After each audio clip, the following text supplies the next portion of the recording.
There's only a few real A's, and like Khamzat is a real A. He's a savage. I talked to DC about him, and DC said, dude, when that guy grabbed me, I realized I'm gonna have to wrestle to keep this guy off me. He's strong, man. Yeah. How the did that guy make 170? I don't know, but I don't understand how he talks about going up to 205, because like you said, you got guys like Pereira, and don't get me wrong, I know they're stylistically different, but I think he can do it. The kind of guy like Khamzat, like, man, you gotta be an Olympic caliber wrestler to scrap with that guy. The thing about his grappling is if you have that hole, he's gonna find that hole and he's gonna smother you. For sure. But I guess they are taking into consideration the fact that Sean Strickland has a win over Nasty Namavov. You know, a lot of people were trashing Sean Strickland about his fighting ability before the Anthony Hernandez fight, including Nasty Namavov as well. He was trashing Strickland, saying this guy's complete trash, this guy's garbage. And I even put a tweet out saying, this guy beat you on a week's notice. You know, Strickland has some solid wins, and they're definitely coming into play here. Plus, the fact that these two are probably going to have one of the best pre-fight press conferences in recent UFC history is also definitely coming into play here. I would not be surprised if Paramount has a pair of scissors on the cord to Sean Strickland's microphone at this press conference, because I know for a fact he is going to go absolutely crazy at Khamzat Chimaev. He's been saying so much about him. Terrorist this, terrorist that. He's going to... Sure, the press conference may be better than the fight. He's no nickname. He gets called lots of names by a lot of people because he's a controversial guy. But I tell you what, the way that he beat Alexander Fluffy Hernandez, the way that he put a beat down on him respectfully to Fluffy, the way that he finished him with that knee to the midsection, and then to be honest, how he handled himself on the microphone, right? Fluffy's the definition of a man. He deserves this shot. Of course, he lost the belt to Dricus du Plessis. How's he going to do against Khamzat Chimaev? I don't know about that. Khamzat Chimaev is ridiculous. What is he, 15-0? He's throws a lot of shots at Khamzat, as does Khamzat. I would imagine Khamzat a lot more motivated going into this fight, considering the things that Sean has said about him and their history. And Dana White joked about the fact that they might need a little more security, and I don't think that's the worst idea in the world. I'm not upset that Sean is getting this shot. He does have a win over Imavov. It was a short notice win for him, and he was moving up to 205. Did that come into play? I don't know. Ultimately, if we're being 100% honest, I think what came into play is that this is a bigger fight, and it sells more, and a hell of a lot more people. Strickland by round 5 TKO, bro. You know, the classic fucking UFC 308 when Chimaev was fighting Whitaker. The amount of people I saw. Dude, Bobby Knuckles by fucking round 5 TKO, dude. Dude, Bobby Knuckles is going to survive 4 rounds of Khamzat Chimaev and then TKO him in the 5th round. And they genuinely think Khamzat Chimaev is like Guram, dude. They talk about Khamzat's cardio like he's fucking Jose Medino, dude.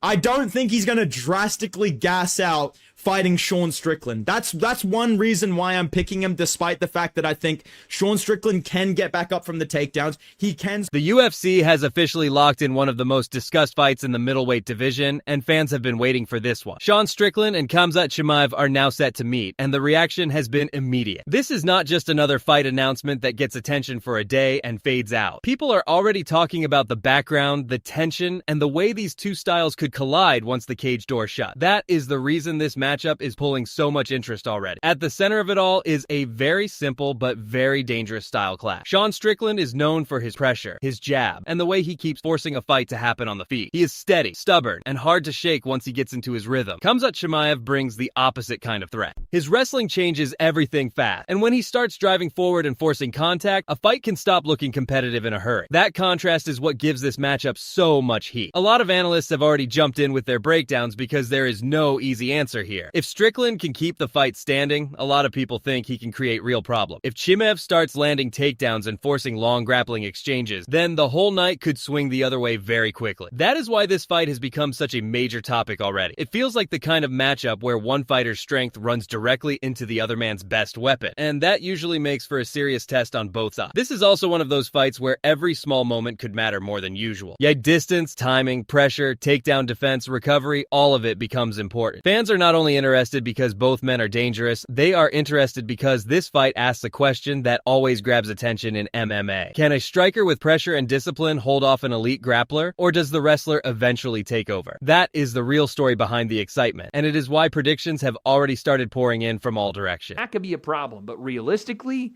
do I think that Sean Strickland can stuff takedown after takedown and chain wrestle and stuff? I don't know. And if I was going to be honest, no, I don't think so. I think that Khamzat could do, maybe not exactly what he did to DDP, but he can eventually, if he, plays this smart and does the safe route, he can absolutely win this fight by like ground and pound decision, or not really ground and pound, but like top control, very light ground and pound decision.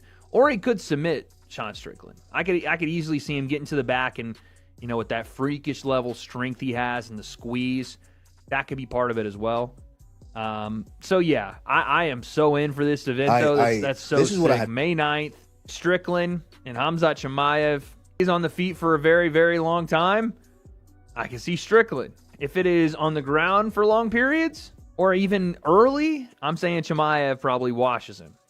But I mean, you see, as of right now, Michael Bisping looked at this matchup and saw a very hard assignment for Sean Strickland. He gave Strickland credit for earning the opportunity, especially after the way he performed against Fluffy Hernandez. In Bisping's view, that win was not just good enough on paper. It was the kind of showing that proved Strickland belonged in this position. And the pressure he applied stood out. The body shot finish stood out. And the overall control of the fight showed Bisping that Strickland had done enough to secure this shot. At the same time, Bisping did not talk about Khamzat Chimaev like he was just another contender standing in the way. He described him as an unbeaten fighter who brings a level of danger that changes the whole conversation around a matchup. Chimaev has built a reputation for overwhelming people, pushing them into uncomfortable spots, and physically taking command of fights before opponents can settle in. That is a huge reason why so many people see him as one of the toughest men to deal with at middleweight. Bisping also mentioned Chimaev's fight with Dricus du Plessis, which went the distance, and he still treated that performance as a strong sign of what Chimaev is capable of doing against top competition. Even without a finish, Bisping believed that Chimaev showed enough control in that fight to remind everyone how effective he can be against elite names. For him, that mattered because it showed that Chimaev does not need a quick ending to prove he can impose himself. He can still manage long stretches of a high-level fight and make the other man deal with his physicality and pace. That is why Bisping saw this as such a serious challenge for Strickland. Yes, Strickland is coming in with momentum and confidence, and yes, he earned this spot in a way that demands respect. But standing across from him will be a fighter who has made a career out of dragging people into rough, exhausting fights and controlling them in ways very few can stop. From Bisping's point of view, that makes this matchup dangerous from the opening bell. Needs no nickname. He gets called lots of names by a lot of people because he's a controversial guy.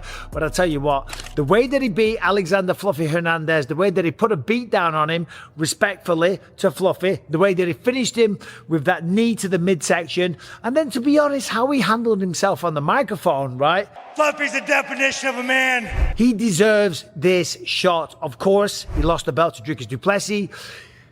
How's he going to do against Khamzat Chimaev? I don't know about that. Khamzat Chimaev is ridiculous. What is he, 15-0? When Bisping broke the fight down even more, he kept coming back to one thing above everything else. For him, the biggest issue is whether Sean Strickland can handle Khamzat Chimaev's wrestling and nonstop aggression long enough to force the fight into his own kind of battle. That is the part he sees as the true key to the entire matchup. Sean Strickland is at his best when he's allowed to stay upright, move forward, and slowly build pressure with his striking. His jab is always there. His pace is uncomfortable, and he has a way of making opponents work every second they are in front of him. He does not need flashy moments to take over because his style is built on consistency, patience, and pressure that never fully goes away. When the fight is fought on those terms, he can be a very difficult man to outwork. Khamzat Chimaev creates a completely different kind of problem. Bisping's point was that once Chimaev gets close enough to connect his hands, the entire shape of the fight can change. The matchup stops being a clean striking contest and starts becoming a battle over control, positioning, and survival in grappling spot. That shift is exactly what makes Chimaev so dangerous. He does not need many openings to drag a man into his world, and once that happens, the fight can start moving in a direction that favors him heavily. So Bisping's read on it was pretty direct. Strickland has to stay ready for every shot, every pressure step, and every attempt to force him backward into wrestling exchanges. He cannot just think about a fence. He has to think about balance, hand fighting, spacing, and all the little details that stop a wrestler from turning one entry into a major moment. If Strickland can stay upright and make Chimaev work without giving him clean control, then the striking side of the fight starts becoming much more important. That is why Bisping framed the matchup as a test of resistance as much as skill. Strickland's path is tied to how well he handles the wrestling threat and how often he can break free from those dangerous exchanges. If he can get through that part, then the fight opens up for him. If he cannot, Chimaev may be able to control the pace and force the kind of contest that has helped him dominate so many opponents before.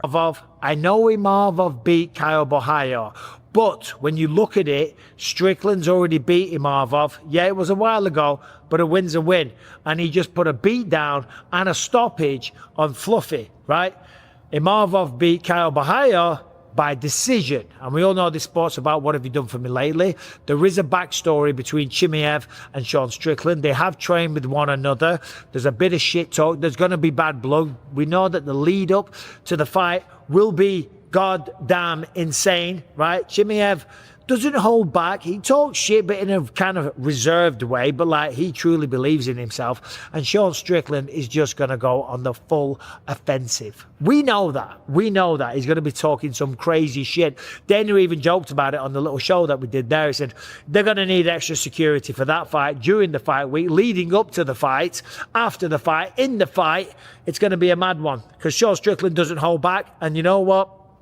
Even if you don't like the shit that he says, you have to appreciate the entertainment value that he brings to the table. And then on top of that, the performances inside the octagon. That one against Fluffy, that was a different show. Bedtime MMA focused heavily on the wrestling side of this fight, but his view had a little more detail to it than simply asking whether Sean Strickland would be taken down. In his opinion, there is a very real chance that Strickland does hit the mat during this fight. The more important question, though, is what happens right after that moment. That is where he thinks the real battle begins. He pointed to the fact that Strickland is actually very solid at working his way back up once he gets grounded. He does a good job breaking grip, dealing with hand control, and slowly rebuilding his position without panicking and giving away his back too easily. Those small details may not always grab headlines, but they matter a lot in a matchup like this because they can stop a takedown from turning into total dominance. Wanting a fighter who can recover quickly changes the entire feel of a wrestling heavy fight. That is why Bedtime MMA does not expect Khamzat Chimaev to completely smother Sean Strickland in the same way he has done to some of his previous opponents. He still believes Chimaev will have success bringing the fight to the ground, but he does not think that automatically means long stretches of effortless control. Instead, he sees a fight where Chimaev earns takedowns, starts building pressure, and then Strickland forces his way back to the feet through smart, patient work. That kind of pattern could make this fight far more competitive than people assume at first glance, rather than one man controlling everything once the fight touches the canvas. It could turn into a repeated struggle where Chimaev has to keep working to hold position, and Strickland keeps making those efforts costly. That matters because every forced reset could bring the fight back into striking range, and every return to the feet gives Strickland another chance to settle into the type of battle he wants. So Bedtime MMA's view does not dismiss Chimaev's wrestling at all. It actually respects it, but it also gives weight to Strickland's ability to survive those moments and recover. In that version of the fight, the wrestling still matters a lot, but the story becomes less about easy domination and more about whether Chimaev can keep repeating the process enough times to truly break Strickland down. A lot of other middleweights don't, right?